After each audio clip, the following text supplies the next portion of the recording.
Hello, welcome to my channel.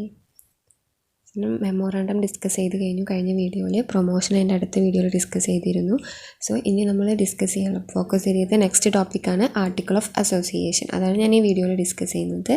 പിന്നെ നമ്മൾ പ്രോസ്പെക്ടസും ചെറുതായിട്ടൊന്ന് പഠിക്കാനുണ്ട്, അതും ഡിസ്കസ് ചെയ്യും. നെക്സ്റ്റ് മെമ്മോറാണ്ടത്തിൻ്റെയും ആർട്ടിക്കിൾസിൻ്റെയും ഡിഫറൻസും ഉണ്ടാവും.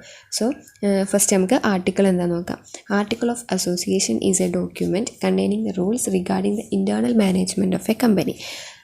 ആർട്ടിക്കിൾ ഓഫ് അസോസിയേഷൻ എന്ന് വെച്ചിട്ടുണ്ടെങ്കിൽ നമ്മുടെ ഇൻറ്റേർണൽ മാനേജ്മെൻ്റ് ആണ്. നമ്മുടെ ഇൻറ്റേർണൽ മാനേജ്മെൻറ്റിൻ്റെ റൂൾസ് ആൻഡ് റെഗുലേഷൻസ് ആണ് ഈ ആർട്ടിക്കിളിൽ ഉണ്ടാവുക. These rules are subordinate to the MOA. Memorandum of അസോസിയേഷൻ്റെ സബോർഡിനേറ്റ് ആയിട്ടായിരിക്കും ഈ എന്ത് വരിക, ഈ ആർട്ടിക്കിൾ ഓഫ് അസോസിയേഷൻ. സെക്കൻഡറി ആയിരിക്കും ആർട്ടിക്കിൾ എന്ന് പറഞ്ഞിട്ടുണ്ടെങ്കിൽ. അപ്പോൾ ആർട്ടിക്കിൾ ഓഫ് അസോസിയേഷൻ എന്ന് വെച്ചിട്ടുണ്ടെങ്കിൽ internal management rules and regulations ആയിരിക്കും. ആ ഒരു ഡോക്യുമെൻ്റാണ് ആർട്ടിക്കിൾ ഓഫ് അസോസിയേഷൻ. ഈ article of association subsidiary to the MOA ആയിരിക്കും. A public company needs not have its own articles. ഒരു പബ്ലിക് കമ്പനിക്ക് സ്വന്തമായിട്ടൊരു ആർട്ടിക്കിൾസ് വേണ്ട. It may adopt table a which is A model set of article given in the companies act.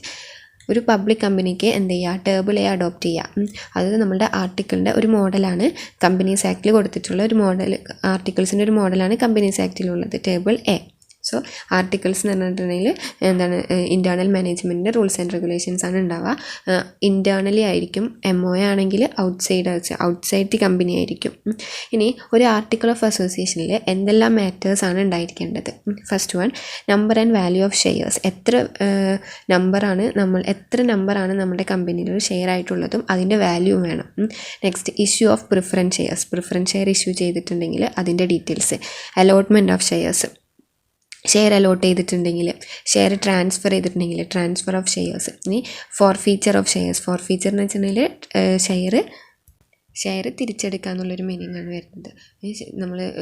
Unpaid ആണെങ്കിൽ forfeit ചെയ്തെടുക്കും. അതാണ് forfeiture of shares. അപ്പോൾ എത്രത്തോളം share നമ്മുടെ കമ്പനി ഫോർഫീറ്റ് ചെയ്തിട്ടുണ്ടെന്നുള്ളതാണ് forfeiture of shares. Next, alteration of capital എന്ന് പറഞ്ഞിട്ടുണ്ടെങ്കിൽ നമ്മളുടെ ഷെയർ ഹോൾഡേഴ്സ് കൊണ്ടുവന്നിട്ടുള്ള മാക്സിമം ക്യാപിറ്റൽ ആയിരിക്കും. അപ്പം ക്യാപിറ്റലിൽ എന്തെങ്കിലും ഓൾട്രേഷൻ വന്നിട്ടുണ്ടെങ്കിൽ അതിൻ്റെ ഡീറ്റെയിൽസ്. നെക്സ്റ്റ്, ഷെയർ ബൈബാക്ക് ചെയ്തിട്ടുണ്ടെങ്കിൽ ഷെയർ സർട്ടിഫിക്കറ്റ് ഇഷ്യൂ ചെയ്യും. അപ്പോൾ ഷെയർ സർട്ടിഫിക്കറ്റിൻ്റെ details. Next, voting rights.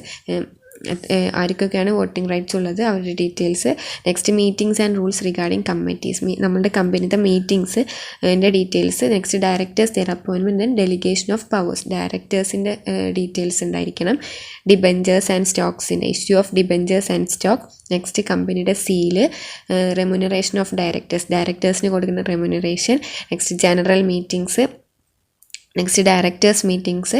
Next, winding up. ഇത്രയും നമ്മളുടെ ഇത്രയും മാറ്റേഴ്സ് നമ്മൾ ആർട്ടിക്കിൾസിൽ കണ്ടെയ്ൻ ചെയ്തിരിക്കണം. ഓക്കെ. ഇപ്പോൾ ആർട്ടിക്കിൾ ഓഫ് അസോസിയേഷൻ എന്ന് വെച്ചാൽ internal management rules and regulations ആയിരിക്കും. ആർട്ടിക്കിൾസ് കണ്ടെയ്ൻ ചെയ്യേണ്ട മാറ്റേഴ്സാണ് ഇപ്പോൾ ഡിസ്കസ് ചെയ്തത്. സോ ഒരു പബ്ലിക് കമ്പനി ആണെങ്കിൽ അവർക്ക് എന്ത് ചെയ്യേണ്ട, ആർട്ടിക്കിൾ മെയിൻറ്റെയിൻ ചെയ്യേണ്ട, അവർക്ക് ടേബിൾ എ വേണമെങ്കിൽ അഡോപ്റ്റ് ചെയ്താൽ മതി. ഓക്കെ. സോ നെക്സ്റ്റ് ടോപ്പിക്കാണ് difference between memorandum of association and article of association. First one, objectives. Memorandum എന്താണ് ഡിഫൈൻ ചെയ്തേക്കുന്നത്, കമ്പനിയുടെ ഒബ്ജക്റ്റീവ്സ്, എന്തിനു വേണ്ടിയാണ് കമ്പനി ഫോം ചെയ്തേക്കുന്നത് എന്നുള്ളതാണ് മെമ്മോറാണ്ടം ഓഫ് അസോസിയേഷനിൽ ഡിഫൈൻ ചെയ്തേക്കുന്നത്. It defines the objectives for which the company is formed. ഇനി ആർട്ടിക്കിൾ ഓഫ് അസോസിയേഷനിലാണെങ്കിൽ contains the rules for internal management of the company. കമ്പനിയുടെ ഇൻറ്റേർണൽ മാനേജ്മെൻറ്റിന് കണ്ടെയ്ൻ ചെയ്തേക്കുന്നത് ആർട്ടിക്കിളിലായിരിക്കും. അപ്പോൾ കമ്പനിയുടെ ഒബ്ജക്റ്റീവ്സ് മെമ്മോറാണ്ടത്തിലും കമ്പനിയുടെ റൂൾസ്, ഇൻറ്റേർണൽ മാനേജ്മെൻറ്റ് റൂൾസ് ആർട്ടിക്കിളിലായിരിക്കും. Next, position. It is a main document. അപ്പോൾ മെമ്മോറാണ്ടം എന്താണ്, മെയിൻ ഡോക്യുമെൻ്റ് ആണ്. ആർട്ടിക്കിൾ സബ്സിഡിയറി ഡോക്യുമെൻ്റ് ആണ്, അത് സെക്കൻഡറി ഡോക്യുമെൻ്റ് ആയിരിക്കും. Next, relationship. It defines the relationship of the company with outsiders. Company എന്തായിരിക്കും മെമ്മോറാണ്ടത്തിൽ, കമ്പനിയുടെ ഔട്ട്സൈഡേഴ്സ് ആയിട്ടുള്ള റിലേഷൻഷിപ്പ് ആയിരിക്കും മെമ്മോറാണ്ടത്തിൽ ഡിസ്കസ് ചെയ്യുക. പക്ഷേ ആർട്ടിക്കിളിൽ ഡിസ്കസ് ചെയ്യുക കമ്പനി ആൻഡ് ഇറ്റ്സ് മെമ്പേഴ്സ്, കമ്പനിയുടെ മെമ്പേഴ്സിന്, ഷെയർ ഹോൾഡേഴ്സിനൊക്കെ ആയിട്ട് ഉള്ള റിലേഷൻഷിപ്പ് ആയിരിക്കും ആർട്ടിക്കിളിൽ ഡിസ്കസ് ചെയ്യുക. Next, necessity. എന്തിനു വേണ്ടിയിട്ടാണ്, every company has to file memorandum. എല്ലാ കമ്പനിയും എന്തിരിക്കണം, മെമ്മോറാണ്ടം ഫയൽ ചെയ്യണം. എല്ലാ കമ്പനിയും എന്തിരിക്കണം, മെമ്മോറാണ്ടം ഫയൽ ചെയ്യണം. Next, it is not compulsory for a public company to file article ആണെങ്കിലോ ഒരു പബ്ലിക് കമ്പനിക്ക് എന്ത് വേണ്ട, ആർട്ടിക്കിൾ കമ്പൽസറി ഇല്ല. അവർക്ക് വേണമെങ്കിൽ ടേബിളെ അഡോപ്റ്റ് ചെയ്താൽ മതി. ഓക്കെ. Next alteration. മെമ്മോറാണ്ടത്തിൽ ഓൾട്ടർ ചെയ്യാൻ it's very difficult. Memorandum alter ചെയ്യാൻ ഡിഫിക്കൽട്ടായിരിക്കും. Articles can be altered by a special resolution. Special resolution pass ചെയ്തിട്ടുണ്ടെങ്കിൽ നമുക്ക് എന്ത് ചെയ്യാൻ പറ്റും, ആർട്ടിക്കിൾസ് ഓൾട്ടർ ചെയ്യാൻ പറ്റും, അതായത് ചേഞ്ചസ് വരുത്താൻ പറ്റും. അപ്പോൾ ഇത്രയും ഡിഫറൻസ് ആണ് ഡിസ്കസ് ചെയ്തത്. 5 പോയിൻറ്റ്സ് ഉണ്ട്. മെമ്മോറാണ്ടത്തിൻ്റെ ആർട്ടിക്കിൾസിൻ്റെ ഒബ്ജക്റ്റീവ്സ്, പൊസിഷന്, relationship, necessity, alteration. Okay, next നമുക്ക് പഠിക്കാനുള്ളത് പ്രോസ്പെക്ടസ് എന്ന് വെച്ചാൽ എന്താണ്. ജസ്റ്റ് ഒരു കോൺസെപ്റ്റ് മാത്രം മനസ്സിലാക്കിയാൽ മതി.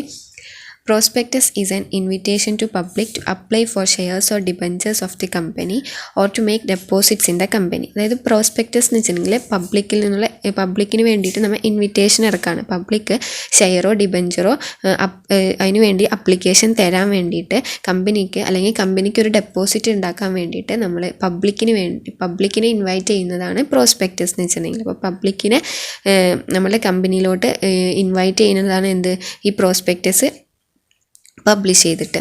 Next, a prospectus should be filed with registrar of companies to raise fund raise ചെയ്യാൻ വേണ്ടിയിട്ട് നമ്മൾ ഇതെന്തായിരിക്കണം, ഈ പ്രോസ്പെക്ടസ് രജിസ്ട്രാറിന് ഫയൽ ചെയ്തിരിക്കണം. അപ്പോൾ പ്രോസ്പെക്ടസ് എന്ന് വെച്ചിട്ടുണ്ടെങ്കിൽ പബ്ലിക്കിനെ ഇൻവൈറ്റ് ചെയ്യാൻ വേണ്ടിയിട്ട്, ഷെയറോ ഡിബഞ്ചേഴ്സിന് വേണ്ടിയിട്ട് അപ്ലിക്കേഷൻ തരാൻ വേണ്ടിയിട്ട് നമ്മൾ പബ്ലിക്കിനെ ആകർഷിക്കാൻ വേണ്ടിയിട്ട് ഇറക്കുന്നതാണ് എന്ത്, പ്രോസ്പെക്ടസ്. അപ്പോൾ പ്രോസ്പെക്ടസ് എന്താണെന്നുള്ളത് ഇത്രക്കേ ഉള്ളൂ. അപ്പോൾ നമ്മൾ രജിസ്ട്രാറിന് എന്തായിരിക്കണം, ഈ പ്രോസ്പെക്ടസ് നമ്മൾ പ്രോസ്പെക്ടസ് പബ്ലിഷ് ചെയ്യുന്ന കാര്യം നമ്മൾ രജിസ്ട്രാറിനോട് ഫയൽ ചെയ്തിരിക്കണം. ഓക്കെ, സോ നമ്മുടെ ഫോർമേഷൻ ഓഫ് എ കമ്പനി എന്ന ചാപ്റ്ററിൻ്റെ ഫോക്കസ് ഏരിയ ഡിസ്കസ് ചെയ്ത് കഴിഞ്ഞു. ഇതിൽ നമുക്ക് ഫസ്റ്റ് നമ്മൾ 4 സ്റ്റേജസ് ആണ് പഠിക്കാനുള്ളത്. ഒരു കമ്പനി ഫോം ചെയ്യാനായിട്ട് 4 സ്റ്റേജസ് ഉണ്ട്. Promotion, incorporation, subscription of capital, commencement of business. അത് നമുക്ക് ഫോക്കസ് ഏരിയയിൽ ഡിസ്കസ് ചെയ്യാനുള്ള പോർഷൻസ് ആയിട്ട് പ്രൊമോഷൻ പഠിക്കാനുണ്ട്. പ്രൊമോഷൻ ഞാൻ പറഞ്ഞു, പ്രൊമോഷൻ്റെ ഫസ്റ്റ് സ്റ്റേജ് ആണ്. അതിൻ്റെ ഫങ്ഷൻസ്, ഒരു പ്രൊമോട്ടറിൻ്റെ ഫങ്ഷൻസ് ആണ് ഡിസ്കസ് ചെയ്തത്. നെക്സ്റ്റ് നമ്മൾ ഈ ചാപ്റ്ററിൽ ഡിസ്കസ് ചെയ്തത് memorandum of association. Memorandum of അസോസിയേഷനിൽ 6 ക്ലോസ് ഉണ്ട്. മെമ്മോറാണ്ടം ഓഫ് അസോസിയേഷൻ എന്താണ്, മെയിൻ ഡോക്യുമെൻ്റ് ആണ്. അതിൻ്റെ 6 ക്ലോസ് നമ്മൾ ഡിസ്കസ് ചെയ്തു. നെക്സ്റ്റ് പിന്നെ പഠിച്ചത് article of association. Article of അസോസിയേഷനും അത് ഇൻറ്റേർണൽ മാനേജ്മെൻറ്റിൻ്റെ റൂൾസ് ആൻഡ് റെഗുലേഷൻസ് ആയിരിക്കും. അതിലത്തെ കണ്ടെയ്ൻ ചെയ്യേണ്ട മാറ്റേഴ്സ് ഡിസ്കസ് ചെയ്തു. Next MOA and memorandum of association and article of അസോസിയേഷൻ്റെ ഡിഫറൻസ് ഡിസ്കസ് ചെയ്തു. പിന്നെ നമ്മൾ ഡിസ്കസ് ചെയ്തത് പ്രോസ്പെക്ടസ് ആണ്. അപ്പോൾ നമ്മൾ ഫോക്കസ് ചെയ്തിട്ട് എല്ലാ പോയിൻറ്റ്സും കവർ ചെയ്തിട്ടുണ്ട്. സോ നിങ്ങൾക്ക് എന്തെങ്കിലും ഡൗട്ട് ഉണ്ടെങ്കിൽ എന്ത് ചെയ്യുക, കമൻറ്റിൽ പറയുക. സോ ഞാൻ ഈ ചാപ്റ്റർ വൈൻഡപ്പ് ചെയ്യാണ്. So thank you.